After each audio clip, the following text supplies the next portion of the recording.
পূর্ণিমার রাত। বৃন্দাবনের আকাশে গোল চাঁদ, যমুনার জলে রূপালী আলো নাচছে। কুঞ্জবনে হালকা বাতাস, দূরে বাঁশির মৃদু সুর। রাধা নীরবে চাঁদের দিকে তাকিয়ে বললেন, প্রিয়তম, পৃথিবীতে আজ মানুষ আপনার নাম করে রং খেলছে, কিন্তু তাদের সকলের রং কি আপনার কৃপায় রাঙে, নাকি কেউ ভুলও করে বসে? শ্রীকৃষ্ণ মৃদু হাসলেন, তার চোখে গভীরতা। রাধে, দোল শুধু রং নয়, এটি হৃদয়ের পরীক্ষা। শোনো, একবার আমি নিজেই গিয়েছিলাম মানুষের ভেতরের রং দেখতে। নদিয়ার এক গ্রামে থাকত মাধব নামে এক যুবক। সবাই তাকে ভক্ত বলতো।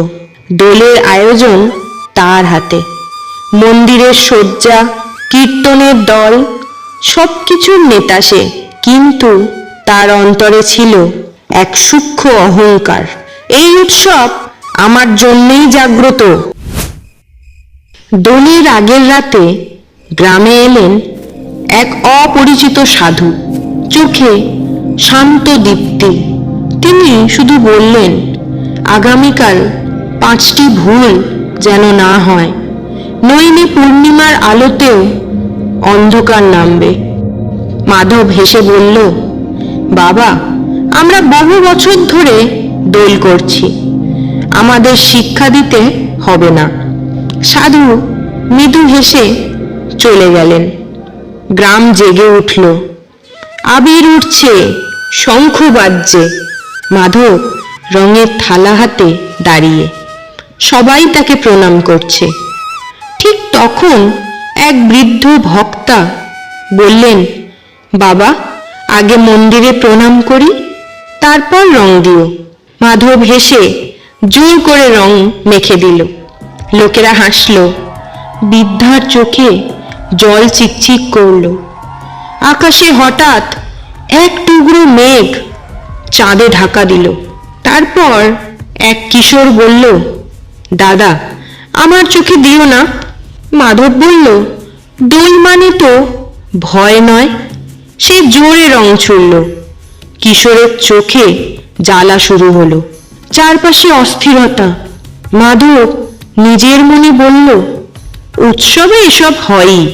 পূজার সময় এলো, মন্দিরে প্রদীপ জ্বলছিল। হঠাৎ বাতাস ছাড়াই একে একে প্রদীপ নিভে গেল। গ্রাম থমকে গেল। মাধব দেখল সেই সাধু দাঁড়িয়ে আছেন। তিনি বললেন, যেখানে সম্মান নেই সেখানে আলো টেকে না। মাধব বিরক্ত হয়ে বলল, আপনি বারবার অশুভ কথা বলছেন কেন? সাধু শুধু তাকিয়ে রইলেন। রাতে মাধব ঘুমোতে পারল না। হঠাৎ সে অনুভব করল ঘরের ভেতর বাঁশির সুর। সে দেখল সে একা দাঁড়িয়ে আছে।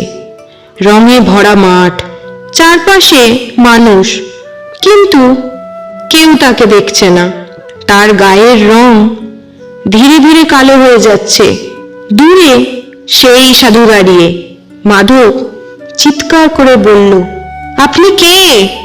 সাধু এগিয়ে এলেন। মলিন বস্ত্র সরে গেল, হাতে বাঁশি, মুখে মৃদু হাসি। চাঁদের আলো উজ্জ্বল হয়ে উঠল। মাধব কাঁদতে কাঁদতে বলল, প্রভু, আমি কি করেছি? শ্রীকৃষ্ণ শান্ত কণ্ঠে বললেন, তুমি দোলকে নিজের অহংকার বাড়ানোর উৎসব বানিয়েছ। মাধব কাঁদতে কাঁদতে বলল, আর কি ভুল করেছি? শ্রীকৃষ্ণ বললেন, তুমি মানুষের অনুরোধ অগ্রাহ্য করেছ, সম্মান না দিয়ে রং মাখিয়েছ। তুমি ভক্তির আগে উচ্ছৃঙ্খল আনন্দকে স্থান দিয়েছ। তুমি কারোর কষ্টকে হালকা ভেবেছ। আর সবচেয়ে বড়, তুমি অন্তর প্রস্তুত না করেই পূর্ণিমার রং মেখেছ। মাধব অশ্রুসিক্ত কণ্ঠে বলল, প্রভু, আমার কি ক্ষমা আছে? শ্রীকৃষ্ণ মৃদু হেসে বললেন, দোলের রং ধুয়ে যায়, কিন্তু হৃদয় যদি সত্যি অনুতাপে ভেজে তবে সে আবার রাঙে।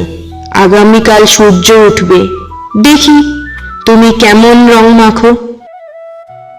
পরদিন ভোরে গ্রাম দেখল মাধব প্রথমে সেই বৃদ্ধার পায়ে পড়েছে, কিশোরের কাছে ক্ষমা চেয়েছে, মন্দিরে প্রদীপ জ্বালিয়ে তবেই রং নিয়েছে। সেই বছর দোলে কেউ জোর করেনি, প্রথমে প্রণাম পরে রং। পূর্ণিমার আলো সবার মুখে শান্তি এনে দিয়েছিল। বৃন্দাবনে রাধা ধীরে বললেন, প্রিয়তম, তাহলে দোলের আসল রং কোথায়? শ্রীকৃষ্ণ যমুনার জলে তাকিয়ে বললেন, রাধে, যে রং সম্মান, ভক্তি আর অনুতাপ দিয়ে মাখা তার জীবনই সত্যি রাঙে, আর যে অহংকার দিয়ে মাখে তার রং নিজেই অন্ধকার হয়ে যায়। যমুনার জলে চাঁদের আলো তখন আরো উজ্জ্বল হয়ে উঠল। ভক্তজন, আজকের এই কাহিনী কি শুধু মাধবের, নাকি আমাদেরও? দোলে আমরা কতবার রং মাখাই, কিন্তু কতবার হৃদয় রাঙাই? মনে রাখবেন, সম্মান ছাড়া রং অন্ধকার হয়ে যায়, ভক্তি ছাড়া উৎসব শূন্য হয়ে যায়। অহংকার নিয়ে খেললে পূর্ণিমার আলো নিভে যেতে পারে। অহংকার মানুষকে অন্ধকারে নিয়ে যায়। এই ফাল্গুনে নিজেকে প্রশ্ন করুন, আমি কি আগে প্রণাম করি নাকি আগে রং ছুঁই? কমেন্টে লিখুন, প্রথমে প্রণাম পরে রং। আর লিখুন, আপনি দোলে কোন ভুলটি আর কখনো করবেন না।